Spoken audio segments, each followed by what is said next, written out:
ছেলেরা মেয়েদেরকে ইপটিজিং করে, ঠিক না?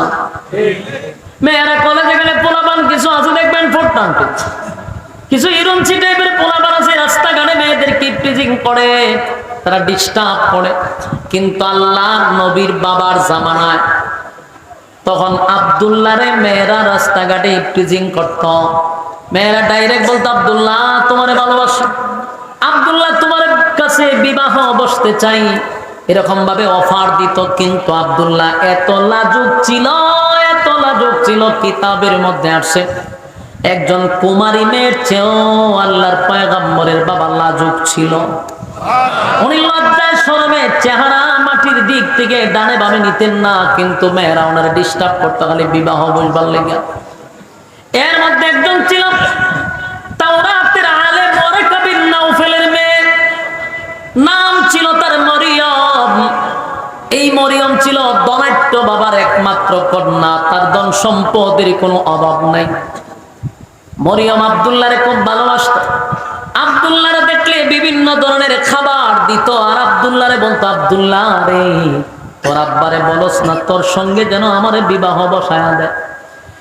তোমরা হইলা 10 ভাই, তোমার বাবার যে সম্পত্তি বাগে তো কিছুই পাইবা না, আমি আমার বাবার একমাত্র কন্যা, তুমি যদি আমারে বিবাহ করো আমার বাবার সমস্ত সম্পদ তোমার কদমে ঢেলে দিব। এইভাবে মরিয়ম বারবার আব্দুল্লাহরে অফার দিত। সারা এলাকার থেকে যখন বিবাহের প্রস্তাব একসাথে আব্দুল মুত্তালিবের কাছে যাওয়া শুরু হয়েছে, আব্দুল মুত্তালিব পড়ছে মহা মুসিবতের মধ্যে। ছেলে আমার একটা বিবাহের প্রস্তাব যায় ডেলি 100 টাকা পড়ছিনি মহা মুসিবত। মানুষ তো আগে মাইয়া লইয়া বাগতো, যে মাইয়ারে বলা মানে ডিস্টার্ব করে মাইয়ারে লইয়া যায় কোনা কোনা। তখন আব্দুল্লাহরে লইয়া আব্দুল মুত্তালিব পড়ছে মহা মুসিবতে। ছেলে আমার একটা বিবাহ বসতে চায়, শত শত মেয়েরা। একদিন আব্দুল মুত্তালিব তার বন্ধুর সঙ্গে একটা যোগাযোগ করলো। বন্ধুর বাড়ি ছিল মদিনায়, তখন মদিনার নাম মদিনা ছিল না, ইয়াসরিব ছিল।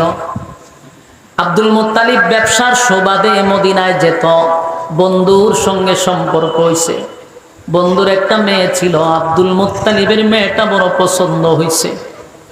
বন্ধুরে বলছে, বন্ধু তোমার মেয়ে বিবাহ দেওয়ার আগে আমার সঙ্গে পরামর্শ না করে সাবধান বিবাহ দিবা না। আব্দুল মুত্তালিবের স্মরণ হয়ে গেছে, আইরে আমার তো একটা বন্ধুর মেয়ে আছে। একদিন আব্দুল্লাহরে রাত্রের বেলায় বাবা গভীর রাত্রে মক্কা ছেড়ে ছেলে লইয়া মদিনার দিকে লুগাইয়া চলে গেছে। মেয়েদের যন্ত্রণা, ইপটিজিং এর কারণে ছেলে লইয়া বাকছে রাত্রের বেলা। মদিনায় চলে গেছে বন্ধুর বাড়িতে। বন্ধুর বাড়িতে গিয়া বলে, বন্ধু মানুষ তো মেয়ে লইয়া যন্ত্রণায় থাকে, আর আমি আমার ছেলে লইয়া যন্ত্রণায় আছি। আজকে রাত্রে চলে আসছি বন্ধু তোমার কাছে, তোমার না একটা মেয়ে আছে, বিয়া দিছ না? তোমার মেয়েটা বড় পছন্দ, আমার ছেলেটাও সুন্দর, তোমার মেয়েটাও সুন্দর, চলো বিবাহ করায়া দেই। দুই বন্ধুর কথাবার্তার পরে বিবাহ হয়ে গেল আব্দুল্লাহ আর যেই মেয়েটা, ওনার নাম ছিল আমেনা। আমেনার সঙ্গে বিবাহ হয়ে গেল, বিবাহ হয়ে গেল। এবার কিছুদিন মদিনায় থাকার পরে বউ সহ আব্দুল মুত্তালিব ছেলে আর বউ সহ মদিনা থেকে মক্কার দিকে রওনা দিছে। মক্কায় আসছেন, আর অন্যদিকে গোটা মক্কা নগরীতে আল্লাহর পয়গম্বরের বাবা আব্দুল্লাহরে মেয়েরা তালাশ করে রে। গোটা মক্কা নগরীতে আব্দুল্লাহ কই, আব্দুল্লাহ কই, আব্দুল্লাহ কই, তালাশ করে আব্দুল্লাহরে কেউ পায় না। মেয়েরা পাগল পাগল হয়ে গেছে, চিরুনি অভিযান দিতেছে, কিন্তু আব্দুল্লাহরে পাওয়া যায় না। হঠাৎ একদিন আব্দুল্লাহ মক্কায় আসছে, মেয়েরা আব্দুল্লাহরে দেখে পাগল পাগল হয়ে গেছে। হায় আব্দুল্লাহ, হায় আব্দুল্লাহ, কোথায় ছিলাম? আব্দুল্লাহ একদিন রাস্তা দিয়ে যায়, হঠাৎ করে তাওরাতের আলেম ওয়ারাকা বিন নাওফেলের মেয়ে মরিয়ম উপর থেকে, বিল্ডিং এর উপর থেকে দেখছে আব্দুল্লাহ রাস্তা দিয়ে আসতেছে। মরিয়ম একটা সপ্তাহ ধরে আব্দুল্লাহরে পায় না, পাগল পাগল পাগল হয়ে গেছে। যেই মাত্র আব্দুল্লাহরে দেখছে, মরিয়ম দৌড়াইয়া আব্দুল্লাহর সামনে এসে চিৎকার দিয়ে বলে, আব্দুল্লাহ রে কোথায় ছিলা? গোটা মক্কা নগরী আমি তোমারে তালাশ করছি, ও আব্দুল্লাহ আমি তোমারে কোথাও পাই না। যেই মাত্র আব্দুল্লাহ আব্দুল্লাহ বলে, আব্দুল্লাহর চেহারার দিকে তাকাইছে, এমনি মরিয়ম একটা চিৎকার দিয়া বেহুশ হয়ে পড়ে গেছে। আব্দুল্লাহর চেহারার দিকে তাকাইয়া মরিয়ম বেহুশ হয়ে গেছে গো, মরিয়ম বেহুশ হয়ে গেছে। আব্দুল্লাহ চিন্তায় পড়ে গেল, যে মরিয়ম আমারে দেখলে এত আদর করে, এত মহব্বত করে, খানা দেয়, আমারে বসতে দেয়, আজকে আমারে দেখে বেহুশ হয়ে গেল, ঘটনা কি? হুশ ফিরার পরে আবার চিৎকার দিয়ে আবার বেহুশ হয়ে গেছে। 2-4 বার বেহুশ হয়ে গেল। স্বাভাবিক হওয়ার পরে আব্দুল্লাহ বলে, মরিয়ম তুমি না আমারে দেখলে হাসি দিতা, আমারে বসাইতা, খাবার দিতা, আজকে তুমি আমারে দেখে এইভাবে কেন বারবার অজ্ঞান হয়ে যাচ্ছ? কেন তুমি ফিট হয়ে যাচ্ছ, চিৎকার দিচ্ছ? এবার মরিয়ম বলে, আব্দুল্লাহ রে, খানায় কাবার কসম দিয়া বলি, আমার সঙ্গে মিথ্যা বলবি না। আব্দুল্লাহ বল, আব্দুল্লাহ খানায় কাবার কসম করে বলে, আব্দুল্লাহ বল, তুমি কি বিবাহ করছো? আব্দুল্লাহ তুমি কি বিবাহ করছো? বলে হ, বিয়ে করছি। মরিয়ম আর একটা চিৎকার দিয়া বলে, আব্দুল্লাহ রে, তোমার বিবির নাম কি? আমেনা। বলে হ, আমেনা। হায় আব্দুল্লাহ। এবার মরিয়ম কান্দে আর কয়, আব্দুল্লাহ তোমার বাবা যেদিন তোমারে খানায় কাবার সামনে মান্নত পুরা করার জন্য জবাই করতে নিছিল, আব্দুল্লাহ সেদিন 80 জন মেয়ে তরবারি লইয়া দাঁড়াইছিল তোমারে বাঁচানোর জন্য। জানুনি আব্দুল্লাহ মেয়েগুলাকে পাঠাইছে? আব্দুল্লাহ রে, আমি মরিয়ম 80 জন মেয়ে পাঠাইছিলাম তোমারে রক্ষা করার জন্য। কারণ আব্দুল্লাহ আমি তোমারে ভালোবাসতাম, এর কারণ ছিল 80 জন মেয়েকে আমি পাঠাইছি তোমার শরীরে যেন কোনো তরবারির আঘাত না লাগে। আব্দুল্লাহ রে, আমি পাগল হয়ে গেছি একটা সপ্তাহ। আজকে তোমার চেহারা দেখে আমার আর তোমার প্রতি কোনো আফসোস নাই, আমার কোনো আফসোস নাই। আমি তোমার সৌন্দর্য দেখে বিবাহ বসতে চাই নাই রে আব্দুল্লাহ। আমার তোমার পিছনে বিবাহ বসার একটা কারণ ছিল, আমার বাবা হইল তাওরাতের আলেম। আমি আমার বাবার সঙ্গে মাঝে মধ্যে তাওরাত পড়ি, তাওরাত রিসার্চ করি। তাওরাতের প্রতি পৃষ্ঠায় পৃষ্ঠায় একজনের নাম আছে, উনি হলেন মুহাম্মদ সাল্লাল্লাহু আলাইহি ওয়াসাল্লাম। আর এই মুহাম্মদ যে দুনিয়ায় আসবে, এই মুহাম্মদি নূর ছিল তোমার কপালে। এই নূর দেখে আমি পাগল হয়ে গেছি, আমি যেন পৃথিবীর শ্রেষ্ঠ মা হইতে পারি।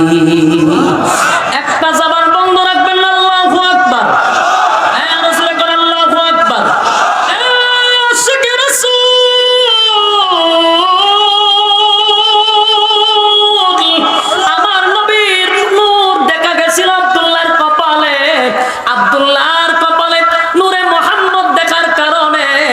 ওই মরিয়ম এত পাগল হইছে, এত পাগল হইছে। মরিয়ম চাইছিল পৃথিবীর শ্রেষ্ঠ মা হওয়ার জন্য।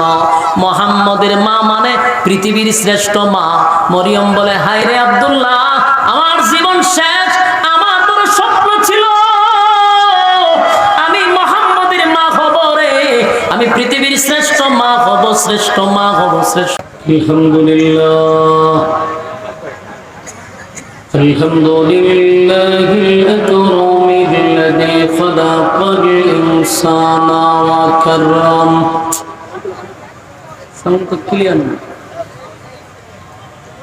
علمه من البيان ما لم يعلم. কি সাউন্ড করছেন? এটা সাউন্ড ক্লিয়ার করেন, একদম ক্লিয়ার করেন। فسبحان الذي لا يحصى امتنانه باللسان ولا بالقلم، ونشهد أن لا إله إلا الله وحده لا شريك له وأشهد أن سيدنا وسندنا وحبيبنا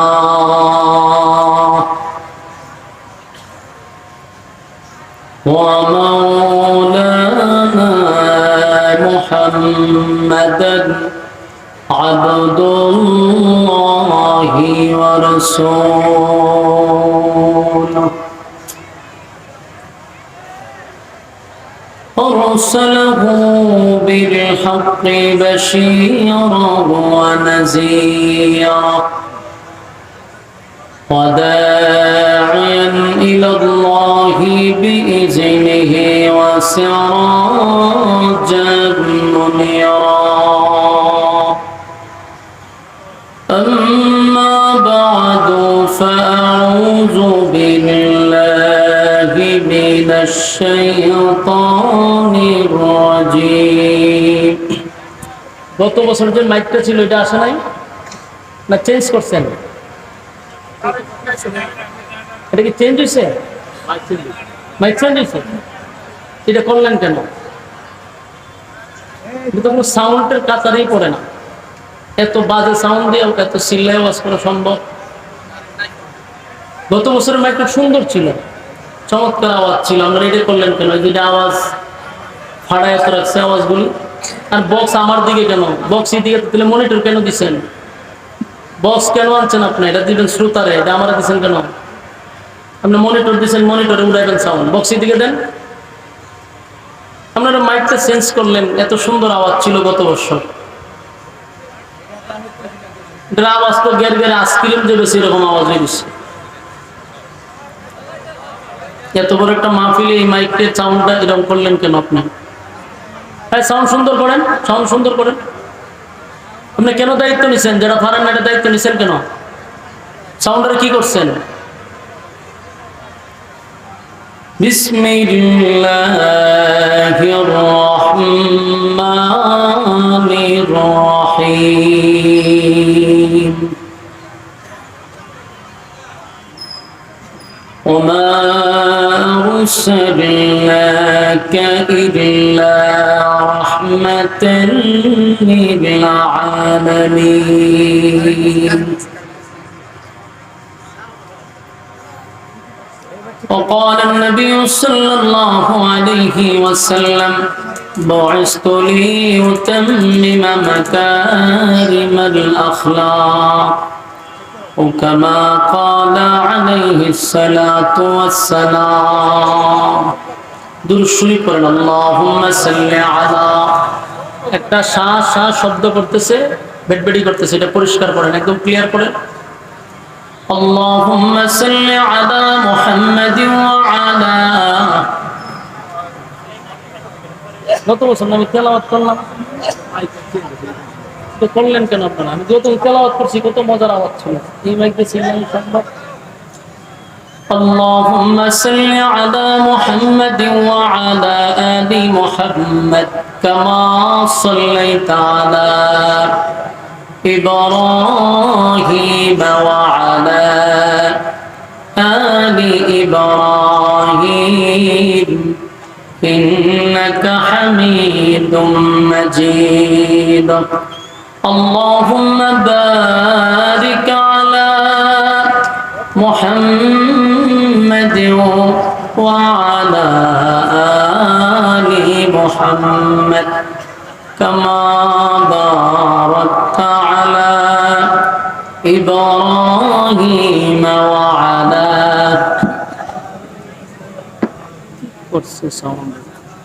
إنك حميد مجيد इकुदेन रिबावत भाई कुमारन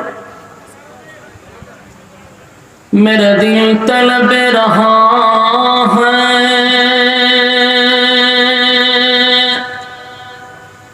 मेरे जल रहा है सीना ए दवा वही मिले জেলে চলো মদিনা বালাগাল উলা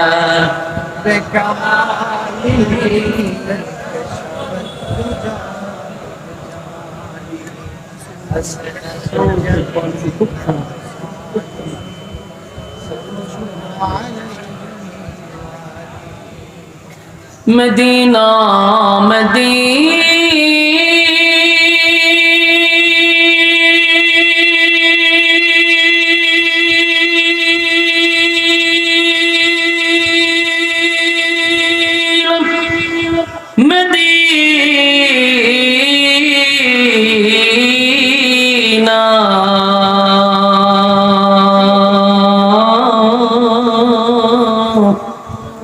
মদিনা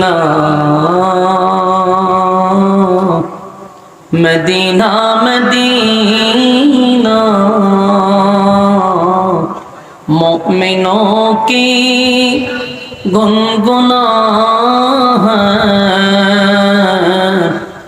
दीदारे मदीना आशिकों की तमन्ना है बलागल उला बिकमालिही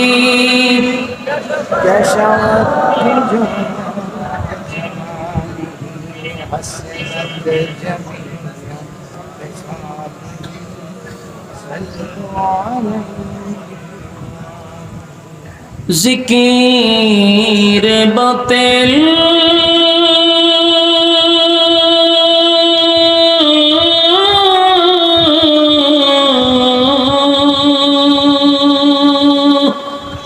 को हटा दे दिल से रब जिक्र में तेरे लगा दे रोज शाबिला इलाहा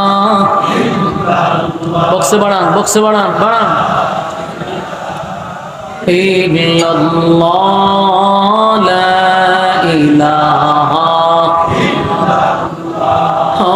ला इलाहा इल्लल्लाह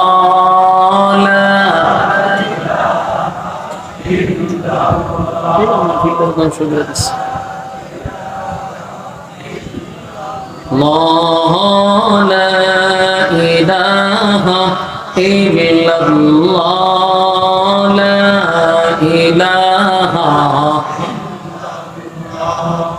لا إله إلا الله محمد رسول الله সাল্লাল্লাহু আলাইহি ওয়াসাল্লাম। আলহামদুলিল্লাহ।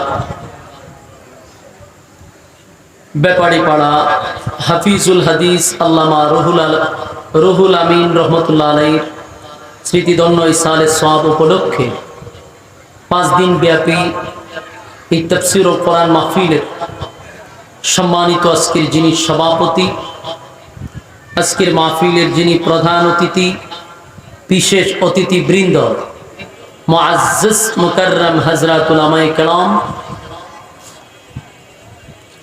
উপস্থিত আমার সামনে আমার তরুণ যুবক ভাইরা, মুরব্বিয়ান আযম,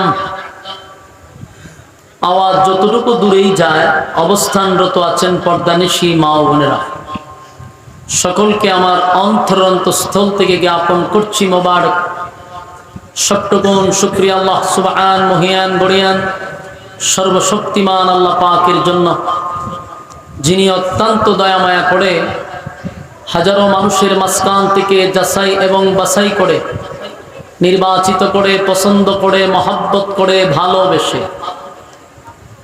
দুনিয়ার সমস্ত ফিতনা ফাসাদ থেকে হেফাজত করে দুনিয়ার ঝামেলা মুক্ত করে অসংখ্য মানুষের মাঝখান থেকে আল্লাহ রাব্বুল আলামিন আমাদেরকে এই দিনই এক মজলিসে উলামায়ে কেরামদের সোহবতে সুস্থ অবস্থায় আসার এবং বসার তৌফিকটুকু রব্বে কারীম আমাদেরকে দিয়েছেন। এই জন্য শুকরিয়া আদায় করছি আলহামদুলিল্লাহ। লক্ষ কোটি দুরুদ এবং সালাম আল্লাহর সৃষ্টির প্রধান আকর্ষণ, বিশ্ব সভার সভাপতি শামসুল হেদায়েত বদরুদ্দুজা সৈয়দুস সাকালাইন ইমামুল মুরসালিন খাতামুন নবিয়্যিন ওয়াল মুরসালিন জনাব মুহাম্মদুর রাসূলুল্লাহ সাল্লাল্লাহু আলাইহি ওয়াসাল্লামের উপর। সম্মানিত সুধী, আপনারা আসতে পেরে বসতে পেরে খুশি না বেজার? রাস্তাঘাটে দোকান পাটে অনর্থক অকারণে নিষ্প্রয়োজনে যারা সময়টুকু নষ্ট করতেছেন, বিনয়ের সাথে বলবো আপনারা প্যান্ডেলের ভিতরে চলে আসুন। কারণ ঘর থেকে বাহির হইছেন মাহফিলের নিয়তে, আয়সা যদি সময় নষ্ট করেন রাস্তাতে দোকান পাটে, তাহলে আর নিয়ত সহি রইল না। প্যান্ডেলটার ভিতরে আমরা যদি বসে যাই, যতক্ষণ প্যান্ডেলটার ভিতরে থাকব গুনাহ না হওয়াটাই সম্ভব। প্যান্ডেলের বাহিরে গেলে গুনাহ হওয়া সম্ভব। আপনারা কি বলেন? তাহলে আমরা গুনাহ মুক্ত পরিবেশে আছি। কিন্তু প্যান্ডেলের বাহিরে এখনো যারা রাস্তাঘাটে আছেন গুনাহ থেকে মুক্ত না। এই জন্য আমি বলবো আমার তরুণ যুবক ভাইরা রাস্তাতে অনর্থক দাঁড়িয়ে না থেকে প্যান্ডেলটার ভিতরে চলে আসুন। আল্লাহর রাসূল কি বলে শুনেন। আল্লাহ রাসূল বলেন, নাজালাত আলাইহিমুস সাকিনা, যতক্ষণ তোমরা দ্বীনি মজলিসের ভিতরে থাকবে উপর থেকে সাকিনা রহমত তোমাদের উপরে নাজিল হবে। এই সাকিনা রহমত কি রাস্তাতে নাজিল হবে না প্যান্ডেলের ভিতরে? তাহলে ঘর থেকে বাহির হইছেন, উদ্দেশ্য দ্বীনি কিছু কথা শুনব, এই জন্য আসছেন। সময় নষ্ট করতেছেন রাস্তাঘাটের দোকানপাটে। আরেকটা কথা, যারা রাস্তাঘাটে দাঁড়িয়ে আছেন তাদের উদ্দেশ্যে বলি, আমরা যদি হায়াতে বেঁচে থাকি, মানে আমরা যদি আগামীকাল বেঁচে থাকি, তাহলে আমাদের জন্য রাস্তাঘাটে আড্ডা মারার সুযোগ আছে, গল্প করার সুযোগ আছে। কিন্তু আগামীকাল বেঁচে থাকলেও আজকের পর্ব কি আর আগামীকালকে পাওয়া যাবে? আমি কি আবার হবিগঞ্জ থেকে আগামীকালকে আসবো? এই এক বছরের ভিতরে এই দিনটা তো আর আপনি পাবেন না, কিন্তু গল্প করার সুযোগ পাবেন যদি বেঁচে থাকেন। আর বেঁচে থাকলেও আজকের অধিবেশন আপনি পাবেন না। তাহলে বুদ্ধিমান ওই ব্যক্তি যে আমি তো প্রতিদিন গল্প করি, আড্ডা মারি, আজকে না হয় একদিন আল্লাহর জন্য দিনের জন্য কষ্ট করেও আমি দ্বীনি মজলিসে বসার চেষ্টাটুকু করি। এখানে যারা বসছেন, আমি এটা বিশ্বাসের সাথে বলি যে আল্লাহ রাব্বুল আলামিন যাদেরকে ভালোবাসে, মহব্বত করে, এদেরকে আল্লাহ এই সমস্ত মজলিসে বসায় রাখে। যারাই বসছেন বুঝবেন আল্লাহ আপনাদেরকে ভালোবাসে। ভালো যদি না বাসতো তাহলে আপনাকে দোকানে ওই এর মতো রাস্তাঘাটে আড়াইতো আর গল্প করাইতো।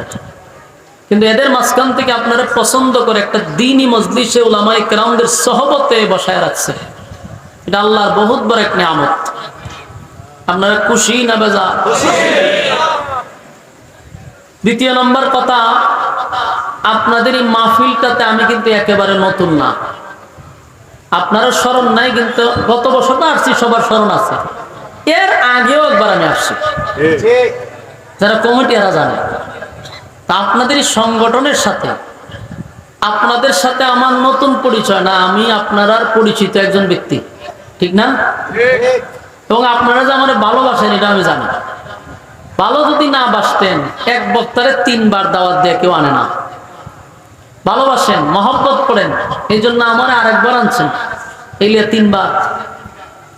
আর আজকের এই প্রোগ্রামটা ওয়াল্লাহি আল্লাহর জাতের কসম করে বলি, এই প্রোগ্রামটা আমার এখানে মানে কল্পনা নাই যে এখানে আমি প্রোগ্রামে আসবো। 7-10 দিন এসে মনে হয় এটা কনফার্ম হয়েছে। আমার প্রোগ্রাম ছিল অন্য জায়গায়, পোস্টার হয়েছে, প্রচার হয়েছে আমার নামে, আরেক জায়গায় ডেট দেওয়া। আপনাদের এই এলাকার কৃতি সন্তান হযরত মাওলানা মুফতি তরিকুল ইসলাম আনসারী সাহেব আমার ঘনিষ্ঠ বন্ধু, উনি আবার কিছুদিন আগে বললো ভাই ডেটটা দেওয়া যায় কিনা। আমি বলছি ভাই এই দিনে আমার 2টা প্রোগ্রাম লাগানো, ক্যান্সেল করলে আমি একটা করতে পারবো, আর একটা করুন কেমনে। উনি বললো যে আমার ইজ্জতের ব্যাপার, আপনি যেভাবেই হোক যেমনি হোক প্রোগ্রাম ক্যান্সেল করে লাইতে। তখন আমি বললাম যে কমিটির সাথে আলাপ করে দিই। কমিটির সাথে যখন কথা বলছি, এরা কই হুজুর পোস্টার করছি, ব্যানার করছি, কোনোভাবেই সম্ভব না। শেষে অন্যরে দিয়ে ফোন দেওয়াইছি, বদলা একজন বক্তা পাঠাইছি, এরপর আপনার রেগান আসছে। বহু জামেল হয়েছে। তো আমি কেন আসছি, যে আমার গত বছর যে ভালোবাসার মহব্বত আপনারা দেখাইছেন, না আসলেও অকৃতজ্ঞ। আল্লাহ রাব্বুল আলামিন আপনাদের হায়াতে আমলে বরকত দান করুক, আমি দোয়া করি। আল্লাহ আপনাদেরকে দুনিয়া আখিরাতের ইজ্জত দান করুক, আমি দোয়া করি। মোনাজাত তো ইনশাআল্লাহ আমার পরে আরেকজন আছে, উনি মোনাজাত করবেন। এর আগ পর্যন্ত, মানে নাসিরউদ্দিন আনসারী সাহেব আসার আগ পর্যন্ত কিছু কথা আপনাদের সামনে বলবো, শোনার ধৈর্য আছে? তবে মনটা খারাপ হয়েছে কারণে গত বছর কিন্তু আপনাদের এই মাঠে আমি তেলাওয়াত করছিলাম, কারণ মাইকটা মন মতো হয়ে গেছিল, আমার আওয়াজটা ওইভাবে উঠাইছিল, কিন্তু আজকে বেডে বলে মিলছে না আমার। আপনারা সেটিং লাগাইছেন, এবং আমি বারবারও কালকের আগের দিনও বলছি যে ভাই মাইকের ব্যাপারে কি খবর। কয়েকবার ফোন দিছি যে মাইকটা যেন আমার ভালো হয়। মাইক একবারে খারাপও বলতেছি না, কিন্তু আমার মতো হয়েছে না। আমি যেভাবে শিক্ষার মানে মাইক এইভাবে শিক্ষার দেয় না, সমস্যা আছে। এরপরেও যদি আপনারা আমার সাথে আওয়াজ দেন, মাঝে মধ্যে ঠিক বেঠিক বলেন, উত্তর দেন, তাহলে আমার কথা বলার আগ্রহ বাড়বে। আর আপনারা যদি চুপ করে বসে থাকেন, তাহলে আরো আগ্রহ নষ্ট হবে। সিদ্ধান্ত আপনাদের। মাঝে মধ্যে হানা করবেন তো। আমার বাড়ি হলো হবিগঞ্জ, সিলেট। পরের বক্তার বাড়িও সিলেট, দুইজন একই জেলার, পার্শ্ববর্তী, খুব কাছাকাছি দুইজন। তো ভাষাগত দিক দিয়ে আপনাদের মধ্যে আর আমার মধ্যে একটা দূরত্ব আছে, কিন্তু বারবার আওয়ার কারণে আমার ভাষা আপনারা বুঝেন, আমিও আপনার ভাষা বুঝি, ঠিক না বেটি? সম্মানিত সুধী, গত বছর আপনাদের এখানে কি আলোচনা করছিলাম সেটা আমার ইয়াদ আছে। গত বছর আলোচনা ছিল 4টা বিষয় নিয়ে, ইয়াদ আছে তো? পরকাল নিয়ে আলোচনা হয়েছিল। এই বছর আয়াতে কারিমা চেঞ্জ করে নবীজির শান মান সম্পর্কে আলোচনা করতেছে। খুশি না বেজা? কোরআনের 2টা সূরা আছে, এর মধ্যে একটা সূরা হইল আল্লাহর শানে, সূরা ইখলাস। শানে এলাহি, আল্লাহর শান মান মর্যাদা সম্পর্কে আলোচনা। আল্লাহ রাব্বুল আলামিন আরেকটা সূরা নাজিল করলেন বন্ধুর জন্য। সূরাটার নাম হলো সূরা কাউসার। এই সূরাটার ভিতরে শুধু রাসূলের শান মান মর্যাদা। আমি সূরাটাই পড়তেছিলাম, কিন্তু ওই যে মাইকের সেটিং এ মেটিং আমি নিজেই আউলিয়ে গেছি গা। এর লেগে আজকা মুখে দিয়ে এক আয়াত আছে ওমা আরসালনা, এটা পড়ছি, কিন্তু মূলত আয়াতের টার্গেট করছি সূরা কাউসার। তাই আবারও পড়ছি, আমার সাথে আপনারা পড়বেন। বিসমিল্লাহির রহমানির রহিম। ইন্না আ'তাইনাকাল কাউসার ফাসাল্লি লিরাব্বিকা ওয়ানহার ইন্না শানিআকা হুয়াল আবতার। এই আয়াত, এই সূরা, কোরআনের সবচেয়ে ছোট্ট সূরা হইল সূরা কাউসার। এই সূরাটা কেন নাজিল হইল, এর কিছু প্রেক্ষাপট আছে, নাজিল হওয়ার কিছু কারণ আছে। কিন্তু এর মূল কারণ হলো রাসূলকে খুশি করার জন্য আল্লাহ সূরা কাউসার নাজিল করছে। বন্ধুরে বন্ধু খুশি করতেছে, সূরা কাউসার নাজিল করে। এটা রাসূলের শান মানের সূরা। এজন্য রাসূলের সম্মান নিয়ে যদি কেউ আলোচনা করতে চায়, কাল্পনিক গল্প বলার কোনো প্রয়োজন নাই। গিচ্ছা বলার কোনো প্রয়োজন নাই। আল্লাহ তার বন্ধুর জন্য কমপ্লিট একটা সূরা নাজিল করছে রাসূলের শান মান সম্পর্কে। সুবহানাল্লাহ। সেই সূরা আপনাদের সামনে এখন আমি কমপ্লিট তেলাওয়াত করছি। সূরাটা নাজিল হওয়ার কারণটা আগে জানার দরকার আছে না নাই? এটারে তাফসীরের ভাষায় বলা হয় শানে নজুল, নাজিল হওয়ার কারণ। এই সূরা নাজিল হওয়ার একটা বড় কারণ হলো আল্লাহ রাসূল সাল্লাল্লাহু আলাইহি সাল্লাম এর 3টা অধ্যায় আছে। প্রথম অধ্যায় 40 বছর ক্বাবলা নবুয়ত, এর পরের অধ্যায় হলো 13 বছর, এর পরের অধ্যায় হলো 10 বছর। রাসূল দুনিয়াতে ছিলেন কত বছর? 63 বছর। তাহলে 40, 13, 10 কত হইছে? 63। 3টা অধ্যায়ে প্রথম যে অধ্যায় 40 বছর, এই 40 বছর রাসূল আদেশও করেন নাই, নিষেধও করেন নাই, শুধু নীরব ভূমিকা পালন করছে। বলুন কি করছে? নীরব ভূমিকা পালন করছে। কত বছর? 40 বছর। নীরব ভূমিকা পালন করার কারণে 40 বছর আমার রাসূলের একটা দুশমনও ছিল না। বাস্তব অবস্থা। কারণ প্রতিবাদ করে না, দুশমন নাই।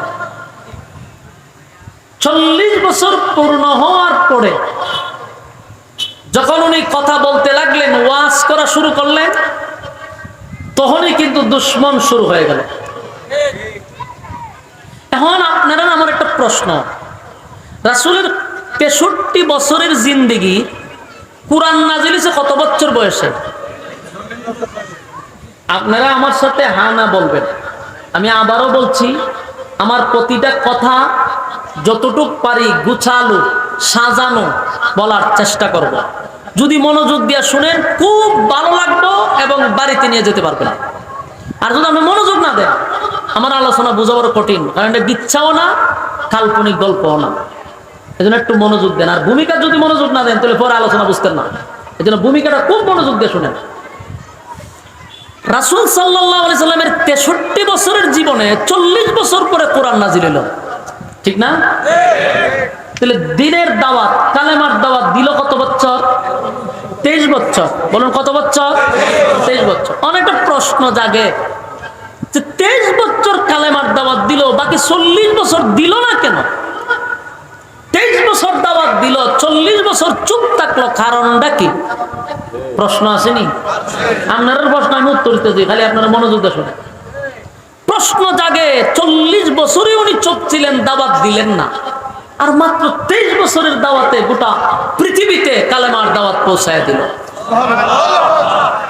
প্রশ্ন হইল 40 বছর দাওয়াত দিল না কেন? কেন শব্দটা আমরা বাইর করবো শুনে। রাসূল সাল্লাল্লাহু আলাইহি সাল্লাম যে 40 বছর পরে মক্কার সমস্ত মানুষকে একত্রিত করে রাসূল ঘোষণা দিছিল, হে মক্কার লোকেরা শোনো, আজকের পর থেকে তোমাদের সামনে আমি যা বলতেছি দিনের আলোর মতো পরিষ্কার। আগেও যা বলছি কোনোদিন মিথ্যা বলি নাই, কোনোদিন আমি কোনো লুকোচুরি করি নাই।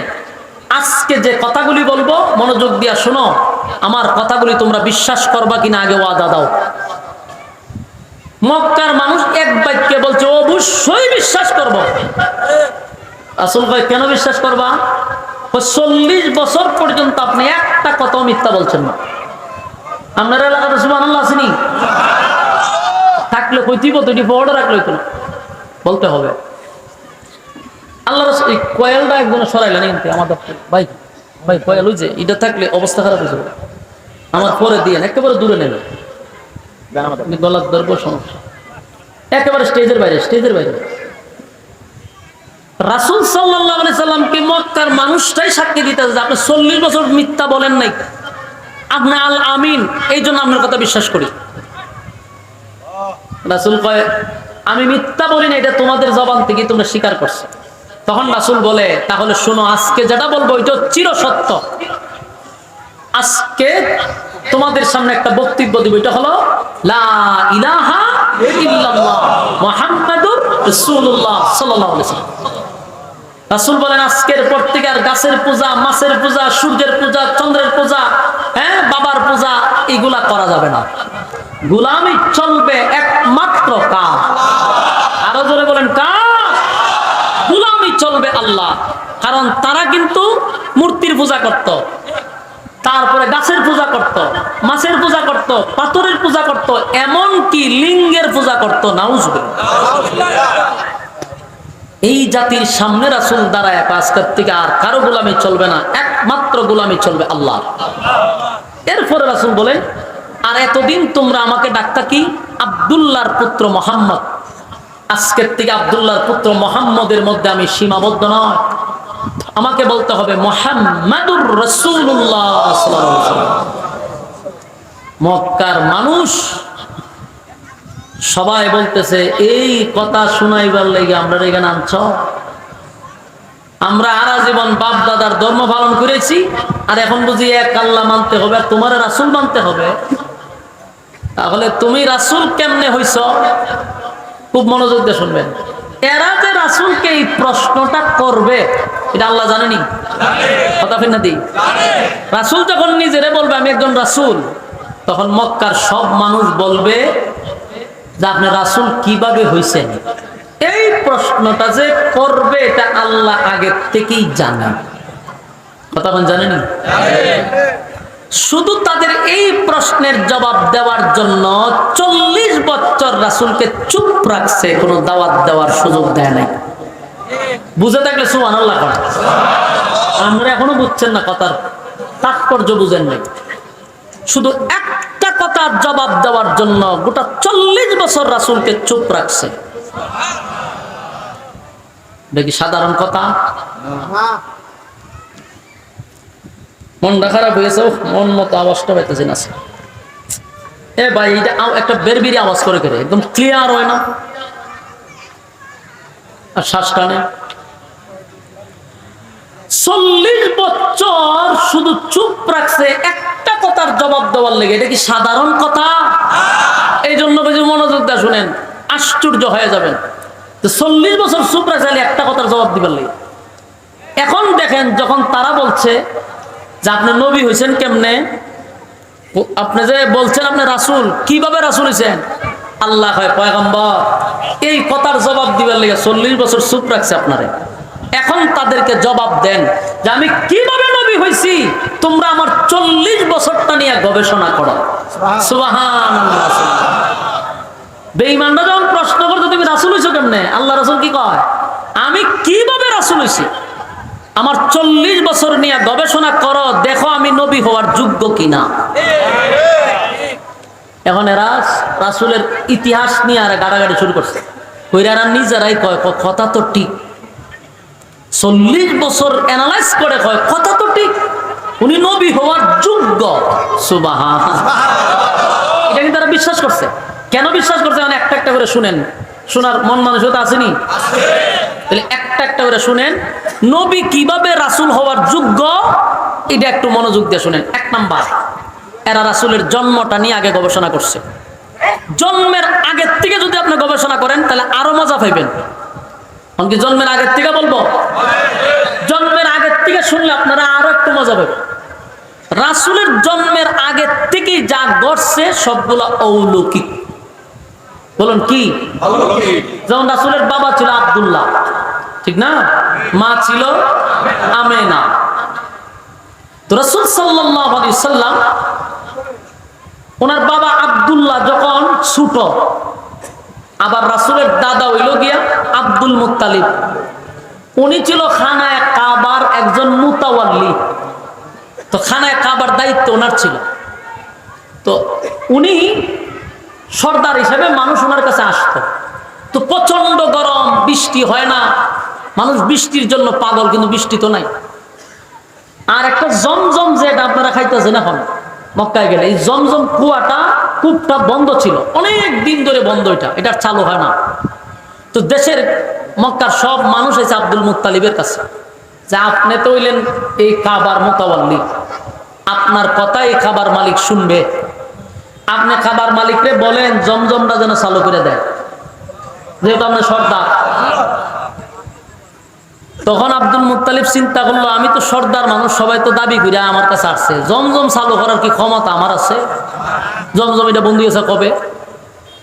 আব্দুল মুত্তালিব করছে মহা টেনশন। আব্দুল মুত্তালিব খানায় কাবার সামনে খাড়িয়া হয়ে, খাবার মালিক, এই জমজমটা যদি তুমি চালু করে দাও তাহলে আমার 10টা সন্তানের থেকে একটা সন্তান তোমার রাস্তায় কুরবানি করে দিব।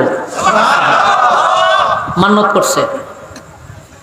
ঘটনাক্রমে মান্নত করার কারণে পরের দিন দেখে জমজম চালু হয়ে গেছে, অটোমেটিক পানি ওঠা শুরু করছে। মানুষের একটা স্বভাব হইল, মান্নত করার পরে যখন জিনিসটা হাসিল হয় তখন আর মান্নত পুরা করতে রাজি হয় না, ঠিক নেই? আব্দুল মুত্তালিব তো মান্নত পুরা করে না। স্বপ্নে আব্দুল মুত্তালিবকে দেখায়, এই আব্দুল মুত্তালিব, ছেলে না কইছিল একটা কুরবানি দিবি, দেশ টাকা নাইলে 10টারে মেরালাম। ঘুম থেকে জাগ্রত হইয়া দৌড়াইয়া ওয়ারাকা বিন নাউফেল নামক একজন পণ্ডিত ছিল, তাওরাতের আলেম, তার কাছে গিয়া কইল যে ভাই, আমি তো স্বপ্নে আমি জমজম পানি চালুর জন্য একটা মান্নত করছিলাম, মান্নত পুরা করি না, স্বপ্নে বারবার আমার দেখায়, আমার বাসা। ওয়ারাকা বিন নাউফেল তাওরাতের আলেম বলেন, তুমি কেন তোমার মান্নত পুরা করো না, নাহলে তো বিপদ হইব। উনি 10 ছেলেরে নিয়ে বসছে, বৈশাখ বাবা এমনি এমনি মান্নত করছিলাম, পানি উঠলে একজনকে কুরবানি দিব, কারণ তোমরা 10 জনের মধ্যে যে কোনো একজনটা আমি জবাই করলে চলবে। কারণ কে রাজি আছো বলো? বলুন কেউ আর রাজি হইব? বড় ছেলে কয়, আব্বা আপনি কি আমার নাম কইছিলেন মান্নতের সময়? না। কইলে সালাম আলাইকুম, গেছে গা। এরপরের ছেলে কয়, বাবা আপনি কি আমার নাম কইছিলেন? না, নাম তো কইছি না। কইলে আমিও যাই। আরেকজনে আমার নাম কইছিলেন? কইলে আমিও যাই। কইতে কইতে 9 জন গেছে। রয়েছে মাত্র, ওনার নাম কি? আব্দুল্লাহ, ছোট ছেলে। উনি তো খুব লাজুক ভদ্র, বাপের দ্বারা বসে রয়েছে। কিন্তু আব্দুল মুত্তালিবের ভিতরেও এই ছেলের কুরবানি দিবে, যা নিজের মধ্যে নাই।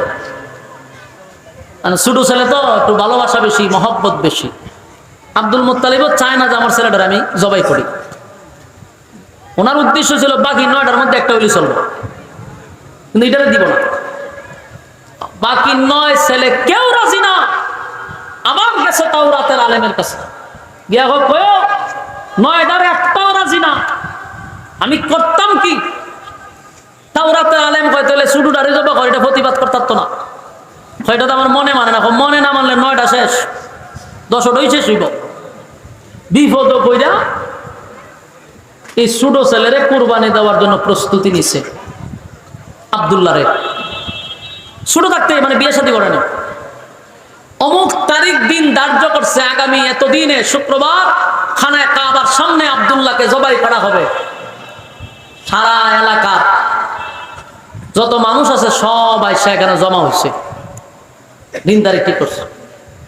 আব্দুল মুত্তালিব খানা সবাই দাঁড়ানো, ছেলেরে জবাই করবে। যেই মাত্র জবাই করতে যাবে, এমনি দেখে 80 জন যুবতী মেয়ে তরবারি লিয়ে খারইছে। কতজন? বিয়াইতে না আবিয়াইতা? আবিয়াইতা মাইয়া, ইনটেক মাইয়া পান, সব উচ্চা খারইছে তরবারি লইয়া। গিয়ে আবু তালেবের গলার ধরছে, ধরে কয়, আবু তালেব, তোর 9টা ছেলেরে জবাই কর, কোনো অসুবিধা নাই, কিন্তু আব্দুল্লাহর গলার যদি ছুরি লাগাস তো গোটা মক্কায় আগুন ধরাইয়া দিবে। সুবহানাল্লাহ, বাড়ি দিয়ে গোটা মক্কা নগরীতে আলোড়ন সৃষ্টি হয়ে গেল। আব্দুল্লাহকে জবাই করতে গেলে প্রায় 80 জন যুবতী তরবারি লইয়া দাঁড়ায়া গেছে। আব্দুল মুত্তালিবের কাছে গিয়ে আমার আব্দুল মুত্তালিব, 9টা ছেলে জবাই করে দাও, কোনো বাধা দিব না, কিন্তু আব্দুল্লাহর গলায় যদি ছুরি লাগাও উপায় নাই, আগুন ধরায়া দিব। আব্দুল মুত্তালিব পড়ছেনি বিপদ, তাও আবার মাইয়া পান, পুরুষ না, মহা মুসিবতে পড়ছে। এদিনের অনুষ্ঠান শেষ, দৌড়ে গেল ওয়ারাকা বিন নাউফেলের কাছে, বন্ধু তোমার কথায় তো ছোট ছেলেটারে গেছিলাম কুরবানি দিতে, কিন্তু এই মাইয়া ফান আমার গলার মধ্যে ছুরি লাগায়া দিছে, আমার ছেলেরে যদি আমি জবাই করি তা নাকি মক্কায় আগুন লাগায়া দিবে। মেয়েদের কথা হলো আব্দুল্লাহর চেহারা দেখলে আমাদের সকালে কাজে গেলে আমাদের কাজে বরকত হয়, আব্দুল্লাহর চেহারা দেখে ব্যবসায় গেলে ব্যবসায় বরকত হয়। আর সমস্ত মক্কা নগরীর যত যুবতী মেয়েরা ছিল সব আব্দুল্লাহর জন্য পাগল। কিন্তু এখন তো আব্দুল্লাহরে জবাই করতে দেয় না, ঘটনাক্রমে আব্দুল্লাহরে জবাই করতে দেয় না, কোনোভাবেই আব্দুল্লাহরে জবাই করতে পারে না। ওয়ারাকা বিন নাউফেল সিদ্ধান্ত দিল, একটা কাজ করো, 100 উট এক জায়গায় রাখো আর তোমার ছেলে আব্দুল্লাহরে আর একটা জায়গায় রাখো। লটারি মারো, লটারি যদি উট উঠে তাহলে উটের নাম উঠলে উট 100 আল্লাহর রাস্তায় কোরবানি দিবা, ছেলের নাম উঠলে ছেলেরে দিবা। আবার আরেকদিন দিন ধার্য করে আবার খানায় কাবার সামনে মানুষ গিয়ে একত্রিত হইছে। আব্দুল্লাহর একটা পাশে রাখছে, আরেক পাশে 100 উট রেখে দিল, লটারি টানলো, লটারির প্রথম নামটা আছে আব্দুল্লাহর নাম। এখন কি করো? আবার মারছে লটারি, আবার আব্দুল্লাহর নাম, প্রথম 10 বার মারছে, 10 বার আব্দুল্লাহর নাম লটারিতে আসছে। আবার 10 বার মারছে, আবার আব্দুল্লাহর নাম। এইভাবে করতে করতে 50 বার দিচ্ছে, খালি আব্দুল্লাহর নাম, উটের নাম আসে না। 90 বার 80 বার আব্দুল্লাহর নাম যখন দেওয়া হলো, কোনোভাবেই আব্দুল্লাহর নাম আসে কিন্তু উটের নাম একবারও আসে না। এইভাবে লটারি চলতে আছে চলতে আছে চলতে আছে, প্রায় 99 হয়ে গেছে। কত নাম্বার? 99 বার লটারি টানা হইল। একবার যদি উট আসে তাহলে উটের নাম দিয়া দিব, কিন্তু কোনোবারে আসে না, বারবার আব্দুল্লাহর নাম আসে। জোরে কোন সুবহান। আব্দুল্লাহ নাম আছে, যেই মাত্র 99 বার আব্দুল্লাহ নাম আসছে, আবার 80 জন মেয়ে তরবারি লইয়া দাঁড়াইছে। দাঁড়ায় বলে, আব্দুল মুত্তালিব 99 কেন, 99,000 বার যদি আব্দুল্লাহর নাম আসে রে, খানায় কাবার কসম আব্দুল্লাহর গলার মধ্যে ছুরি লাগাই আমরা দিব না। সব মেয়েরা দাঁড়ায় গেছে। আব্দুল মুত্তালিব পড়ছে মহা মুসিবতের মধ্যে, এখন কি করি কি করি। মেয়েরা যখন আন্দোলন শুরু করছে, এর মধ্যে 99 বার আব্দুল্লাহর নাম উঠে গেছে। শেষে ওয়ারাকা বিন নাউফেল বলে, আরেকবার হইতে রইছে দিয়া দাও। আরেকবার লটারি টান দিতে উটের নাম উঠে গেছে।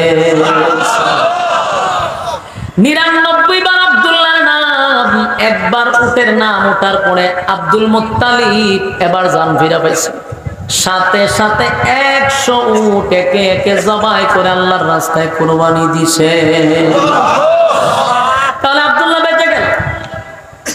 এক গোটা মক্কাতে আব্দুল্লাহর জন্য যুবতী মেয়েরা পাগল ছিল। কেন পাগল ছিল এটারও কারণ আছে, শুধু চেহারা সুরত দেখা নয়, আরো কাহিনী আছে। মেয়েরা এত পাগল ছিল, এখনকার জামানায় ছেলেরা মেয়েদেরকে ইফটিজিং করে, ঠিক না? মেয়েরা কলেজে গেলে পোলাপান কিছু আছে দেখবেন ফুটপান্তে, কিছু ইরুনচি টাইপের পোলাপান আছে রাস্তাঘাটে মেয়েদেরকে ইফটিজিং করে, তারা ডিস্টার্ব করে। কিন্তু আল্লাহ নবীর বাবার জামানায় তখন আব্দুল্লাহরে মেয়েরা রাস্তাঘাটে ইফটিজিং করত। মেয়েরা ডাইরেক্ট বলতো, আব্দুল্লাহ তোমারে ভালোবাসি, আব্দুল্লাহ তোমার কাছে বিবাহ বসতে চাই, এরকম ভাবে অফার দিত। কিন্তু আব্দুল্লাহ এত লাজুক ছিল, এত লাজুক ছিল, কিতাবের মধ্যে আসছে একজন কুমারী মেয়ের চেয়েও আল্লাহর পয়গম্বরের বাবা লাজুক ছিল। উনি লজ্জায় শরমে চেহারা মাটির দিক থেকে ডানে বামে নিতেন না, কিন্তু মেয়েরা ওনারা ডিস্টার্ব করতে খালি বিবাহ বলবার লেগে। এর মধ্যে একজন ছিল তাওরাতের আলেম ওয়ারাকা বিন নাউফেলের মেয়ে, নাম ছিল তার মরিয়ম। এই মরিয়ম ছিল ধনাঢ্য বাবার একমাত্র কন্যা, তার ধন সম্পদের কোনো অভাব নাই। মরিয়ম আব্দুল্লাহরে খুব ভালোবাসত। আব্দুল্লাহরে দেখলে বিভিন্ন ধরনের খাবার দিত, আর আব্দুল্লাহরে বলতো, আব্দুল্লাহ রে তোর আব্বারে বলস না তোর সঙ্গে যেন আমারে বিবাহ বসায়া দেয়। তোমরা হইলা 10 ভাই, তোমার বাবার যে সম্পদ সম্পত্তি বাগে তো কিছুই পাইবা না, আমি আমার বাবার একমাত্র কন্যা, তুমি যদি আমারে বিবাহ করো আমার বাবার সমস্ত সম্পদ তোমার কদমে ঢেলে দিব। এইভাবে মরিয়ম বারবার আব্দুল্লাহরে অফার দিত। সারা এলাকার থেকে যখন বিবাহের প্রস্তাব একসাথে আব্দুল মুত্তালিবের কাছে যাওয়া শুরু হয়েছে, আব্দুল মুত্তালিব পড়ছে মহা মুসিবতের মধ্যে, ছেলে আমার একটা বিবাহের প্রস্তাব যায় ডেলি 100টা পড়ছিনি মহা মুসিবত। মানুষ তো আগে মাইয়া লইয়া বাঁকত, যে মাইয়ারে বলা মানে ডিস্টার্ব করে মাইয়ারে লইয়া জায়গা কোনা ভালো। তখন আব্দুল্লাহরে লইয়া আব্দুল মুত্তালিব পড়ছে মহা মুসিবতে, ছেলে আমার একটা বিবাহ বসতে চায়, শত শত মেয়েরা। একদিন আব্দুল মুত্তালিব তার বন্ধুর সঙ্গে একটা যোগাযোগ করলো। বন্ধুর বাড়ি ছিল মদিনায়, তখন মদিনার নাম মদিনা ছিল না, ইয়াসরিব ছিল। আব্দুল মুত্তালিব ব্যবসার সুবাদে মদিনায় যেত, বন্ধুর সঙ্গে সম্পর্ক হইছে। বন্ধুর একটা মেয়ে ছিল, আব্দুল মুত্তালিবের মেয়েটা বড় পছন্দ হইছে। বন্ধুরে বলছে, বন্ধু তোমার মেয়ে বিবাহ দেওয়ার আগে আমার সঙ্গে পরামর্শ না করে সাবধান বিবাহ দিবা না। আব্দুল মুত্তালিবের স্মরণ হয়ে গেছে, আইরে আমার তো একটা বন্ধুর মেয়ে আছে। একদিন আব্দুল্লাহরে রাত্রের বেলায় বাবা গভীর রাত্রে মক্কা ছেড়ে ছেলে লইয়া মদিনার দিকে লুগাইয়া চলে গেছে। মেয়েদের যন্ত্রণা, ইফটিজিং এর কারণে ছেলে লইয়া বাকছে রাত্রের বেলা। মদিনায় চলে গেছে বন্ধুর বাড়িতে। বন্ধুর বাড়িতে গিয়া বলে, বন্ধু মানুষ তো মেয়ে লইয়া যন্ত্রণায় থাকে, আমি ওর ছেলে লইয়া যন্ত্রণায় আছি। আজকে রাত্রে চলে আসছি বন্ধু তোমার কাছে, তোমার না একটা মেয়ে আছে, বিয়া দিছ না? তোমার মেয়েটা বড় পছন্দ, আমার ছেলেটাও সুন্দর, তোমার মেয়েটাও সুন্দর, চলো বিবাহ করায়া দেই। দুই বন্ধুর কথাবার্তার পরে বিবাহ হয়ে গেল আব্দুল্লাহ আর যেই মেয়েটা, ওনার নাম ছিল আমেনা। আমেনার সঙ্গে বিবাহ হয়ে গেল। বিবাহ হয়ে গেল। এবার কিছুদিন মদিনায় থাকার পরে বউ সহ আব্দুল মুত্তালিব ছেলে আর বউ সহ মদিনা থেকে মক্কার দিকে রওনা দিছে। মক্কায় আসছেন, আর অন্যদিকে গোটা মক্কা নগরীতে আল্লাহর পয়গম্বরের বাবা আব্দুল্লাহরে মেয়েরা তালাশ করে রে। গোটা মক্কা নগরীতে আব্দুল্লাহ কই, আব্দুল্লাহ কই, আব্দুল্লাহ কই, তালাশ করে আব্দুল্লাহরে কেউ পায় না। মেয়েরা পাগল পাগল হয়ে গেছে, চিরুনি অভিযান দিতেছে, কিন্তু আব্দুল্লাহরে পাওয়া যায় না। হঠাৎ একদিন আব্দুল্লাহ মক্কায় আসছে, মেয়েরা আব্দুল্লাহরে দেখে পাগল পাগল হয়ে গেছে। হায় আব্দুল্লাহ, হায় আব্দুল্লাহ, কোথায় ছিলাম?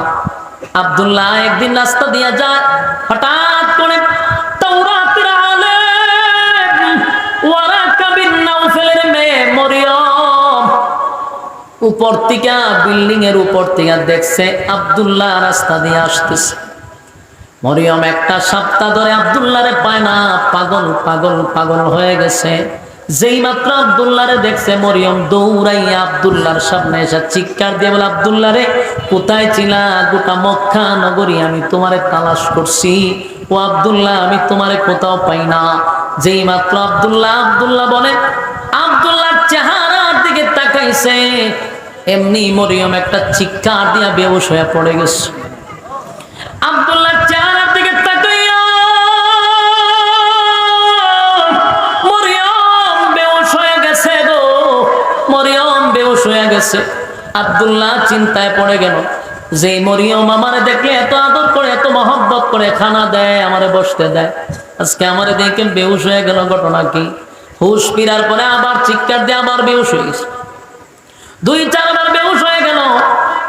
স্বাভাবিক হওয়ার পরে আব্দুল্লাহ বলে, মরিয়ম তুমি না আমারে দেখলে হাসি দিতা, আমারে বসাইতা, খাবার দিতা, আজকে তুমি আমারে দেখে এইভাবে কেন বারবার অজ্ঞান হয়ে যাচ্ছ? কেন তুমি ফিট হয়ে যাচ্ছ, চিৎকার দিচ্ছ? এবার মরিয়ম বলে, আব্দুল্লাহ রে খানায় কাবার কসম দিয়া বলি, আমার সঙ্গে মিথ্যা বলবি না। আব্দুল্লাহ বল, আব্দুল্লাহ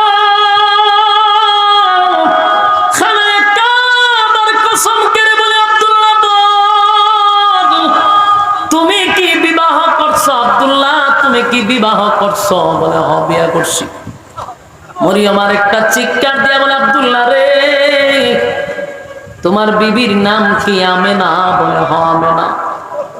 হায় আব্দুল্লাহ। এবার মরিয়ম কান্দে আর কয়, আব্দুল্লাহ, তোমার বাবা যেদিন তোমারে খানায় কাবার সামনে মান্নত পুরা করার জন্য জবাই করতে নিয়েছিল, আব্দুল্লাহ, সেদিন 80 জন মেয়ে তরবারি লইয়া দাঁড়াইছিল তোমারে বাঁচানোর জন্য। জানুনি আব্দুল্লাহ মেয়েগুলাকে পাঠাইছে? আব্দুল্লাহ রে, আমি মরিয়ম 80 জন মেয়ে পাঠাইছিলাম তোমারে রক্ষা করার জন্য। কারণ আব্দুল্লাহ, আমি তোমারে ভালোবাসতাম, এর কারণ ছিল 80 জন মেয়েকে আমি পাঠাইছি তোমার শরীরে যেন কোনো তরবারির আঘাত না লাগে। আব্দুল্লাহ রে, আমি পাগল হয়ে গেছি একটা সপ্তাহ। আজকে তোমার চেহারা দেখে আমার আর তোমার প্রতি কোনো আফসোস নাই, আমার কোনো আফসোস নাই। আমি তোমার সৌন্দর্য দেখে বিবাহ বসতে চাই নাই রে আব্দুল্লাহ। আমার তোমার পিছনে বিবাহ বসার একটা কারণ ছিল, আমার বাবা হইল তাওরাতের আলেম। আমি আমার বাবার সঙ্গে মাঝে মধ্যে তাওরাত পড়ি, তাওরাত রিসার্চ করি। তাওরাতের প্রতি পৃষ্ঠায় পৃষ্ঠায় একজনের নাম আছে, উনি হলেন মুহাম্মদ সাল্লাল্লাহু আলাইহি ওয়াসাল্লাম। আর এই মুহাম্মদ যে দুনিয়ায় আসবে, এই মুহাম্মদী নূর ছিল তোমার কপালে।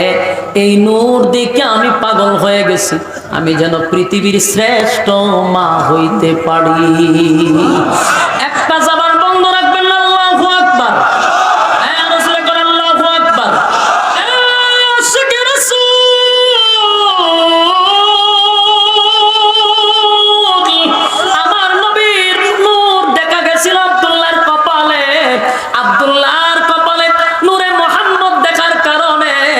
ওই মরিয়ম এত পাগল হইছে, এত পাগল হইছে। মরিয়ম চাইছিল পৃথিবীর শ্রেষ্ঠ মা হওয়ার জন্য। মুহাম্মদের মা মানে পৃথিবীর শ্রেষ্ঠ মা। মরিয়ম বলে, হায় রে আব্দুল্লাহ, আমার জীবন শেষ। আমার বড় স্বপ্ন ছিল আমি মুহাম্মদের মা হব রে, আমি পৃথিবীর শ্রেষ্ঠ মা হব, শ্রেষ্ঠ মা হব, শ্রেষ্ঠ মা হব। কিন্তু আব্দুল্লাহ, আমি কেন বারবার ফিট হয়ে গেলাম, বারবার কেন অজ্ঞান হয়ে গেলাম? কারণ তোমার কপালে আর সেই নূর দেখা যায় না। কারণ পৃষ্ঠাতে লেখা ছিল, যেদিন আব্দুল্লাহ বিবাহ করবে সেদিন এই নূর আমেনার গর্ভে চলে যাবে। আমি এই জন্য আসার পরেই তোমার চেহারা দেখলাম, তোমার চেহারার মধ্যে সেই নূর পাওয়া যায় না। এটা অলরেডি আমেনার গর্ভে চলে গেছে। আমি আর কোনোদিন শ্রেষ্ঠ মা হতে পারবো না। মরিয়ম কান্দে আর বলে, আব্দুল্লাহ,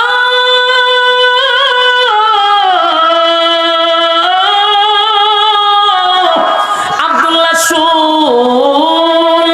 ওয়াদা দিলাম, ওয়াদা দিলাম, পৃথিবীর শ্রেষ্ঠ মা হইতে পারলাম না, পৃথিবীর শ্রেষ্ঠ মা হইতে পারলাম না। আমি যতদিন বেঁচে থাকবো আর কোনোদিন আমি বিবাহ বসবো না। শুধু আপনাদেরকে বোঝানোর জন্য আমি আব্দুল্লাহ পর্যন্ত যেতে হয়েছে। সেখান থেকে অলৌকিক ঘটনা শুরু হয়েছে, লম্বা ঘটনা, তাই আমি শর্টকাট করেই, আপনাদের মনে ডিস্টার্ব হইতেছে, বক্তা আছে, আমি শর্ট করতে গেল বিষয়টা গোছালো হবে না, তাই একটু শর্টকাট করতেছি। মনোযোগ দিয়া যদি শুনেন, আমেনার গর্ভে চলে আসলো আব্দুল্লাহর পুত্র মুহাম্মদ, চলে আসলো গর্ভে। 6 মাস যেতে না যেতে আল্লাহর কি লীলা রে, আল্লাহর কি খেলা। আব্দুল্লাহ জ্বরে আক্রান্ত হইয়া মারা গেছে। আব্দুল্লাহ মারা গেল। 6 মাস হতে না হতে, বিবাহের 6 মাস পরে আব্দুল্লাহ দুনিয়ার থেকে বিদায় হয়ে গেল। এবার আমেনার গর্ভে কিন্তু আমার নবী চলে আসছে। আমেনা বিধবা হয়ে গেল। বিধবা মহিলারা ঘরের ভিতরে থাকে। নিয়ম হলো, বিধবা মহিলারা শরীরে কোনো খুশবু মাখা যাবে না, তাদের শরীর থেকে কোনো গ্রাণ যেন বাহির না হয়। কিন্তু আমেনা রাস্তা দিয়ে হাঁটলে তার শরীর থেকে এত গ্রাণে মুখরিত হয়ে যায়। আব্দুল মুত্তালিব ছিল মক্কা নগরীর একজন নেতা, একজন সর্দার। সর্দারের কানে খবর গেছে এই মিয়া তুমি সর্দারি করো, তোমার পুতের বউ বিধবা, বিধবার শরীর থেকে তো গ্রাম কেন আসে? তখন এটা বড় লজ্জার বিষয় ছিল। আব্দুল মুত্তালিবের বড় লজ্জা লাগছে। আব্দুল মুত্তালিব রাসূলের দাদির কাছে গিয়া বলে, শোনো, তোমার বৌমাকে বলবা আমি মক্কা নগরীর একজন সর্দার, আমার একটা ইজ্জত আছে, আমার একটা সম্মান আছে, কিন্তু তোমার ছেলের বউ বিধবা হওয়ার পরে এত গ্রাম কেন ব্যবহার করে? সে কেন পারফিউম ব্যবহার করে? তার গ্রামে বিভিন্ন বেগানা পুরুষ আমার কাছে বিচার দিছে, এটা আমার লজ্জা, এটা আমার লজ্জা। রাসূলের দাদি আমেনার কাছে গিয়া বলে, মাগো, তোমার শ্বশুর এই মক্কা নগরীর একজন সম্মানী ব্যক্তি, খানা কাবার একজন মুতাওয়াল্লি, তোমার শ্বশুরের বড় দাম, বড় সম্মান। মাগো, তুমি তো বিধবা, তোমার স্বামী নাই, তোমার শরীর থেকে যে খুশবু বাহির হয় মানুষ এটা নিয়ে সমালোচনা করে গো মা, সাবধান, তুমি আর খুশবু ব্যবহার করবা না। আমেনা বলে, মাগো, আসেন আমার সঙ্গে, দেখাই আপনারে আমার খুশবুর রহস্যটা একটু জানা দরকার। আমেনা এবার রাসূলের দাদিরে টান দিয়া নিয়ে আপনি দাঁড়ান। দাঁড়াইল, থুতু ফালাইল, গ্রান কি বাড়ছে না কমছে? আমেনার শাশুড়ি বলে, মাগো, গ্রান তো আরো বেড়ে গেল। বলে, মা, গোসলখানায় আসেন, যেখানে গোসল করি, গোসলখানায় গিয়া দেখে গ্রানে মুখরিত, থুতু ফালাইলে গ্রান বাহির হয়। এবার আমেনা বলে, মা, যেই গ্রান আপনি শুনেন, যেই সুগন্ধি আপনি শুনেন, এটা দুনিয়ার কোন সুগন্ধি নয় গো মা, এই গ্রান আমার পেটের ভিতর থেকে আসে। জুরে কোন সুবহান। একটা জবান বন্ধ রাখবেন না, বলুন আল্লাহু আকবার। এই ইমানের আওয়াজ দিয়ে বলুন আল্লাহু আকবার। আমার নবীর শান, আমার নবীর সম্মান আর মর্যাদা, এ আশিক রাসূল, আমাদেরকে বলা হয় নবীর শান বলি না। ভালো করে শোনো, নবীর শান কারে কয়, নবীর শান কারে কয়? খালি গান গাইলি নবীর শান হয় না। আধা ঘন্টার ভিতরে 15টা গজল টান মারলি নবীর শান বলা যায় না। নবীর শান মান সম্পর্কে আমার আল্লাহ কমপ্লিট সূরা নাজিল করছে। এই সূরার ভিতরে সব কাহিনী আল্লাহ দিয়া দিছে। এবার আসুন, নবী তখন 6 মাস, নবীর মা আমেনার পেটের ভিতর থেকে গ্রান বাহির হইতেছে, তুতু বানাইলে গ্রান বাহির হইতেছে, গোসল করলে গ্রান বাহির হইতেছে। এইভাবে নবীর মুজিজা শুরু হয়ে গেল। এবার আমেনা বলে, শুনো, শুধু তাই না, শুধু তাই না। আমেনা বলে, আমি রাস্তা দিয়া যখন হাঁটি, উড়ন্ত পাখিরা আমারে দেখা কথা বলে আর বলা বলি করতে থাকে, এই পাখিরা শব্দ, ওই দেখ মুহাম্মদের মা আসতেছে, সাবধান, আমেনার উপর দিয়া যাবি না, আমেনার উপর দিয়া যাবি না, বেয়াদবি হয়ে যাবে, বেয়াদবি হয়ে যাবে। চিন্তা করেন, পয়গম্বরে কোন পেটে উপর দিয়া, আমেনার উপর দিয়া পাখি যায় না, বেয়াদবি হয়ে যাবে। আমেনা বলে, শুধু তাই নাই গো, আমি যখন যাই কূপের ভিতর থেকে পানি আনার জন্য, কূপের পানি রশি দিয়া, বালতি দিয়া টেনে টেনে তুলতে হয়, এমন কূপ আপনারা দেখছেন নি? এটার কি কম? হ্যাঁ, কুয়া অথবা কূপ। এই কূপের থেকে পানি তুলতে আগে এখন টিউবওয়েল বাড়িছে, কথা হয় না? দি আমার বয়স যাবার বেশি, আপনার যুগের এমন না। আমি ছোটবেলায় দেখছি, আমার থেকে বয়স যাদের বেশি, এরা তো আরো বেলা করে যাবে। আমি 20 বছর আগে দেখছি এমন ঘটনা, 25 বছর আগে দেখছি। আমরা তো সিলেট বাড়ি একটু পাহাড়ি অঞ্চলে, সেখানের মানুষ কূপের থেকে পানি উঠায় বালতি দিয়া, এটা বহুত আগে, এখন না। তো তখনকার যুগেও বালতি দিয়া টেনে টেনে রশি দিয়া তুলতে হইতো। এটা একটা কষ্ট আছে না নাই? যে গর্ভবতী প্রেগনেন্ট মহিলারা যদি পানি তুলতে যায়, তাদের জন্য আরো কষ্ট। কিন্তু আমেনা বলে, আমি যখন কূপের কাছে যাই, পানি নিচের থেকে অটোমেটিক আমার সামনে এসে হাজির হয়ে যায়। আমার বালতি ফালাইয়া কষ্ট করে পানি উঠানো লাগে না, এমনিতেই পানি আমার সামনে চলে আসে। আমার বান্ধবীরা আমারে বলতো, আমেনা তুই দাঁড়ায় থাক, তাহলে আমাদেরও কষ্ট হয় না, তুই গেলে পানি নিচে চলে যা, তুই আসলে পানি সামনে আসে। জুরে কোন সুবহান। এইটা আমার নবী,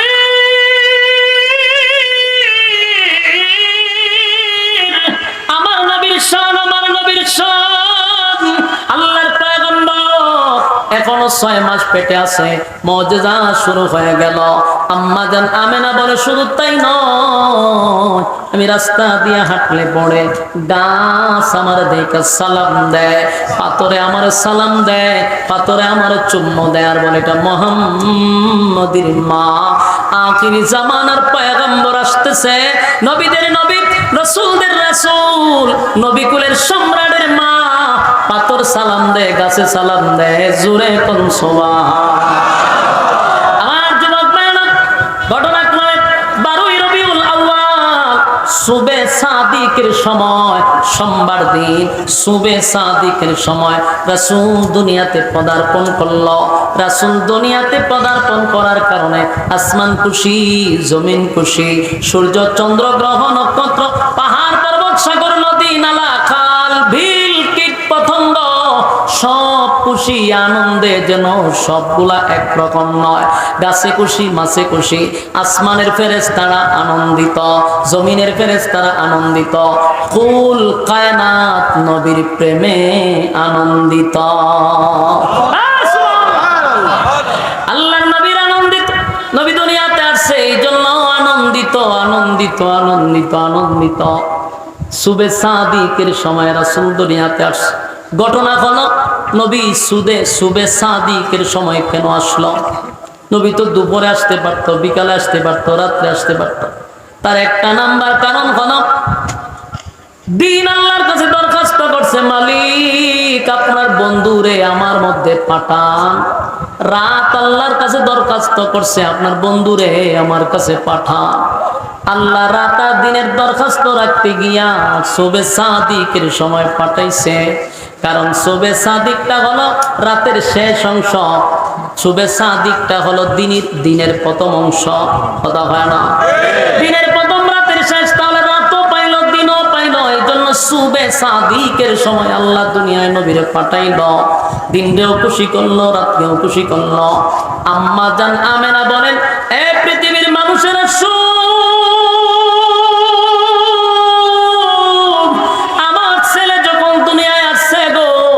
আশ্চর্য আশ্চর্য আশ্চর্য ঘটনা, অলৌকিক ঘটনা, অলৌকিক ঘটনা। নবী যখন দুনিয়ার জমিনে পদার্পণ করছে, যেই মাত্র দুনিয়ায় আসছে, আম্মা জান আমেনা বলে, আমি তাকায়া দেখি, আমি তাকায়া দেখি আমার ছেলের শরীরে কোনো ময়লা নাই, কোনো রক্ত নাই, কোনো দুর্গন্ধ নাই। এই মানুষ যখন জন্মগ্রহণ করে তখন মানুষের শরীরে রক্ত লাগানো থাকে, কথা হয় না? দুর্গন্ধ থাকে, নার লাগানো থাকে। আম্মা জান আমেনা বলেন, আমার ছেলের নার কাটা ছিল, নার লাগানো ছিল না, কাইটা দিছে। আল্লাহর নবীর মা আমেনা বলেন, পৃথিবীর মানুষেরা শুন, আমার ছেলের কে যেন গোসল করাইয়া খুশবু মাখাইয়া দুনিয়াতে পাঠাইছে, লজ্জাস্থান পর্যন্ত দেখা যায় নাই, জান্নাতি পোশাক যেন পরায়া পাঠাইছে। আম্মা জান আমেনা বলেন, পৃথিবীর সব ছেলে মেয়েরা দুনিয়ায় আসার পরে কান্নাকাটি করে, কান্নাকাটি করে। কথা না? আপনারা কি দুনিয়ায় আসতে আসতে আইছে? হ্যাঁ, আপনারা কি দুনিয়াতে আসি দিছিলে? তাহলে কি করছে? মানুষ আইসা কান্দে, মানুষ কি করে? এই জন্য একটা কবি একটা কথা বলে, যখন তুমি এসেছিলে কেঁদেছিলে একা, তুমি হেসেছিল ববে। মানে সবাই তোমার লেগে হাসছে আর তুমি একলা একলা কানতে কানতে আইছো, ঠিক না? তাহলে এমন জীবন করো হে গঠন, মরিলে হাসিবে তুমি, কাঁদিবে ভুবন। কারণ আমি আসার সময় কাঁদতে কাঁদতে আসছি, যাওয়ার সময় যেন আমার কান্না না হয়, আমি যেন হাসতে হাসতে কবরে যাই, তাম পৃথিবীর মানুষ যেন আমার জন্য কান্দে, ঠিক কিনা? এই জন্য মানুষ আসার সময় কান্দে, কিন্তু যাওয়ার সময়টা যেন কান্না না হয়। বাকি যতদিন দুনিয়াতে বেঁচে থাকবেন এমন ভাবে জীবনটাকে গঠন করতে হবে, মরার সময় আমি হাসতে হাসতে মাওলার কবরে যাব, আর পৃথিবীর মানুষ আমার মায়ায় যেন কান্দে, ঠিক নেই? কিন্তু এখন আমাদের দেশের মানুষ মরল, মানুষ আল্লাহ যে মরছে, কথা কোন ঠিক নেই? এমন আচরণ করে না, এমন আচরণ করেনি অনেকে।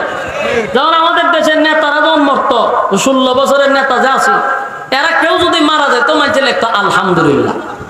তার মানে কি মানুষ খুশি হইতো, কথা বলে না? আলহামদুলিল্লাহ কোন সময় হয়? আনন্দ আসলে খুশি হয়। এটা কি কোনো জীবন কয়? হ্যাঁ, কথা বলি, এটা কি জীবন কয়? এমন জীবন করবে গঠন, মরিলে হাসিবে তুমি, কাঁদিবে বোবা, ঠিক না? আমার নবী আর আমরা দুই, আমাদের জন্ম নবীর জন্ম একরকম না। আমরা কানতে কানতে আসি। আমার নবী আয়েশা সর্বপ্রথম যে কাজটা করছে এটা হলো, আম্মা জান আমেনা বলে, আমি তাকায়া দেখি আমার ছেলে আসার সাথে সাথে আল্লাহর কুদরতি পায়ে একটা সেজদা মারছে। আল্লাহু আকবার। এটা কি সাধারণ কথা? আমি আর আপনি জন্মের সাথে সাথে সেজদা দিতে পারো? নবী যাইতে সেজদা দিছে। আম্মা জান আমেনা বলেন, আমি চিন্তা করলাম সেজদায় পড়ে কি করে। দেখলাম আমার ছেলেও গুনগুনাইয়া কান্দে। আমি আস্তে আস্তে আমার ছেলের কাছে গেলাম, কানটা লাগায়া দিলাম। দেখি আমার ছেলে কান্দে আর বলে, রব্বি হাবিলি উম্মতি। আল্লাহর পয়গম্বর সেজদায় পড়িয়া উম্মতি উম্মতি বইলা পয়গম্বর কান্দে গো। যুবক ভাইরা, নবী দুনিয়াতে আইসা উম্মতের জন্য প্রথম কাঁদছে, যাওয়ার সময় নবী উম্মতের জন্যই কাঁদছে। আসা যাওয়া শুধু উম্মতি উম্মতি বলে নবী কান্দ। আম্মা জান আমেনা বলে সেজদায় পড়ে উম্মতের জন্য কান্দে। অন্যদিকে রাসূলের চাচা আবু তালেব রাসূলের জন্মগ্রহণের কথা শুইনা পাগল পাগল হয়ে গেছে, খুশিতে আনন্দে লাফাইতে আছে। এত খুশি রাসূলের আগমনে। আবু লাহাবও খুশি ছিল, আবু জাহেলও খুশি ছিল। কথা কই না? আবু লাহাব নবীর আগমনে খুশি, আবু জাহেল নবীর আগমনে খুশি। তাই আগমনে খুশি ছিল, বেঈমানরাও আগমনে খুশি ছিল রে। আবু তালেব দরজার সামনে দাঁড়াইয়া বারবার টক টক টক টক করে, আমার বাতিজারে একটা নজর দেখতে চাই। কিন্তু আমেনা চিৎকার দিয়া বলে, বাতিজারে কেমনে দেখবে? বাতিজারে আমি সারা ঘর তালাশ করে পাই না। সুবহানাল্লাহ। আমেনা ভাই আমার ছেলেই আমার ঘরে নাই। এখন আমেনাও কান্না শুরু করছে। কান্নার বলে, হায় রে, এত সুন্দর পূর্ণিমার চাঁদ যেন আমার কাছে নেমে আসছে। এত সুন্দর চেহারা, সারা ঘর নবীর আলোতে আলোকিত হয়ে গেছে। কিন্তু হঠাৎ করে ঘরটা অন্ধকার হয়ে নবী নাই। আমেনা কান্দার ভয়, মনে হয় জিনে ভূতে নিয়ে গেছে। কানতে ছিল, হঠাৎ করে আওয়াজ আসতেছে, গায়েবী আওয়াজ।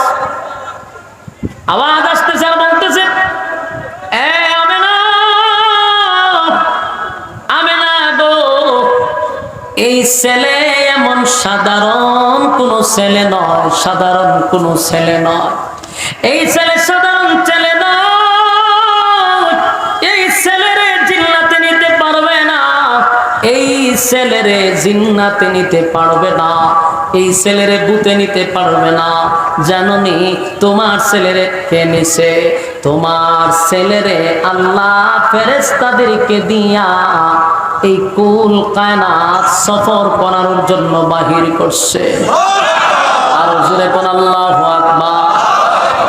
আসমান বলে, মালিক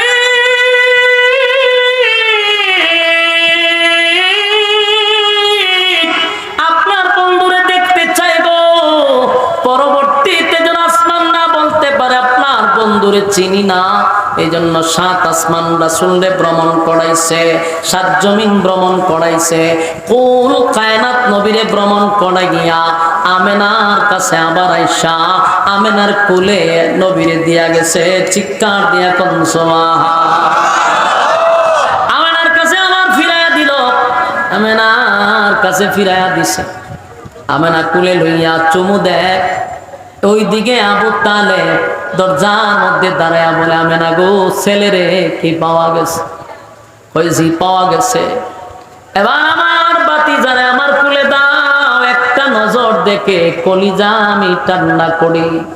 যখন চিৎকার দেওয়া শুরু করলো, আমেনা রে আমেনা গো, আমার ভাতিজারে দেখা কলিজা ঠান্ডা করতে চায়। দরজা খুলে পয়গম্বরকে যখন সামনে দিল, পয়গম্বরকে আবু তালেব হাতে লইয়া চুমু দেয়, বুকে লাগায় আদর করে। যখন বিছানায় রাখছে, দেখে আকাশের চন্দ্রটা আস্তে আস্তে নিচের দিকে নামতেছে। সুবহানাল্লাহ, আল্লাহু আকবার। আপনারা আজকের বক্তা চলে আসছে, আমার একই এলাকা নাসিরউদ্দিন আনসারী সাহেব। আয়সা যেহেতু পড়ছে, আমি আর সামনের দিকে আগানোর কোনো সিস্টেমই নেই। তবে বিষয়টা একটু ফিনিশিং যেটা দিয়ে শুরু করছিলাম, এটার মজাটা আর পাইলাম না আমার। আর এটা তো ওনারও দোষ না, ওনার হক আমি নষ্ট করে বইছি, দোষ তো আমার। কিন্তু বিষয়টা হলে যেহেতু বসছিলাম, আমি পাচ্ছি বাইরে মনে একটু শোয়া টোয়াইতেছে, নাস্তা উস্তা করাইবো, তা আমি আমার জায়গাটা আন্দার লেগে খালি মজাটা যারা কইছি। 40 বছর পরে নবী কেন হইলো, কেমন হইলো, ঘটনাটা তো কইতে পারলাম না। এখন শুনেন, প্রত্যেক জিনিসের একটা বিবেক ইনসাফ থাকা দরকার। উনিও সিলেটের, আমিও সিলেট, আর বাই যেহেতু বয়ে গেছে, এখন সামনে আর আগাইবেন কেন, এটা তো বেইনসাফি হয়।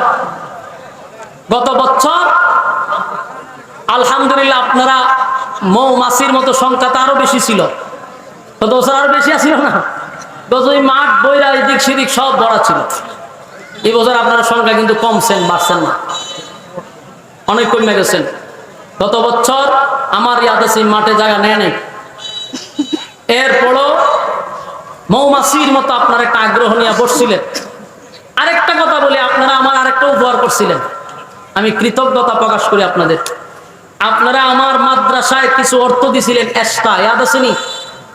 এই অর্থ দিয়ে আমি আজ আলহামদুলিল্লাহ আপনাদের দোয়ার বরকতে প্রায় 1.5 কোটি টাকা খরচ করে আমার এলাকায় একটা মাদ্রাসা করছি।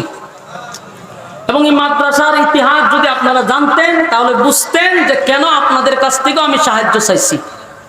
কারণ ওই মাদ্রাসা করতে গিয়া একটা পয়সা আমার এখানে কেউ দান করবে এই সুযোগ নাই। এটার পুরা খরচ, নির্মাণাধীন কাজ আমার, বেতন দেওয়া আমার, ছাত্রদেরকে খাওয়ানো আমার, সব কিছু একটা মানুষের উপরে ডিপেন্ড করে। এই জন্য আপনাদের কাছে যখন চাইছি, আপনারাও দান করছেন, মন ভরে আমার কাছে দিছেন। আলহামদুলিল্লাহ, আমি এই কারণেই অত্যন্ত খুশি হয়ে আপনাদের এই দাওয়াতটা রাখছি। 2টা প্রোগ্রাম ক্যান্সেল করে তাৎক্ষণিক আপনাদের এখানে আসছি, একমাত্র ভালোবাসা, মহব্বত নিয়ে। তা আপনারা আমার ভালোবাসা দেখাইছেন, মৌমাছির মতো বসা ছিলেন। আমি আরেকটা ওয়াদা করাই যে, আমার ভাই যেহেতু আমার এলাকারই, আপনারা এখন যেভাবে বসে আছেন ইনশাআল্লাহ সেইভাবেই বসে থাকবেন, আশা করি আপনাদের কাছ থেকে। উনিও মেহমান, আমিও মেহমান, আপনারা মেজবান। মেহমানের কদর করা মেজবানের দায়িত্ব, নবীর সুন্নাত, ঠিক কিনা? আপনারা লড়াচড়ি করবেন না। ভাইও কিন্তু ভাইরাল বক্তা, ভাইরাল মানে আমার উপরের বক্তা, আমার আগের বক্তা হইল উনি। আমরা তো ওনার বহু পরে, অনেক ছোট আমিও না। উনি যে সময় বয়ান করে তখন আমি ফরি, আর বেচারা ওই সময় বয়ান করে। তাহলে আমার এলাকা, আমার ভাই, ইনশাল্লাহ আপনারা তার বয়ান শুনবেন। আমি যদি হায়াতে বেঁচে থাকি, আর আপনারা যদি আমার দাওয়াত দেন, আর এখানে যেহেতু আপনার গ্রামের তরিক ভাই আমার বন্ধু মানুষ, 3 বার আইসি আপনার রিমান্ড, দাওয়াত দিলে আমি আসবো ইনশাআল্লাহ, সময় নিয়ে ইনশাআল্লাহ। বাকি আলোচনা থাকবে, পুরাটা জীবনী রাসূলের বলার চেষ্টা করব। আল্লাহ তৌফিক দান করুক, আমিন। আপনাদের হায়াতে আমলে বারাকা দান করুক ইনশাআল্লাহ। হুজুরের হাতে মুনাজাত করে আপনারা যাবেন। আসসালামু আলাইকুম ওয়া রাহমাতুল্লাহি ওয়া বারাকাতুহু।